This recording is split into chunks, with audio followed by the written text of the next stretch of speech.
Hey, what's up guys? My name is Terraria and welcome. Today I'll be sharing with you my favorite dyes in Terraria 1.3. Now, I'll be using tungsten armor to show how each dye looks on the same armor. As you guys probably know, different armors make different dyes different. Now, it is worth mentioning that some dyes can only be acquired through finding strange plants throughout the world. Once you attain these strange plants, you can hand them into the dye trader and he will hand you over on random a different dye, depending on what stage you're up to. So different events can unlock different dyes.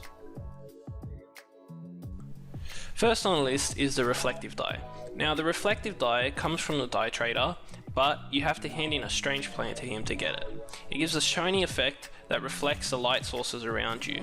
It almost gives you a kind of 3D effect, and I really like how it looks amongst all armors. I think on the tungsten armor it looks really good, and it really brings out the highlights and the details of each armor really well. Up next on the list is the living flame dye. It is similar to the reflective dye, as it can only be obtained through the dye trader by handing a strange plant. It's actually a red dye and it has a yellow to red rippling effect. But it is only obtainable only after defeating a mechanical boss, so you will have to defeat the Destroyer, the Twins or Skeletron Prime to get it. Number 3 on the list is one of the endgame dyes, which is the Vortex dye. It is a really expensive dye that is made with 10 Vortex fragments and a bottle of water. You need 30 Vortex fragments and 3 bottles of water to fill armor slots, so it is very hard to get. It gives a green warp drive effect that kind of reminds me of the Matrix, which I really like, so it actually impresses me a lot, this armor. Okay, coming up next on the list is my favorite dye in the game. It's actually the Mirage Dye.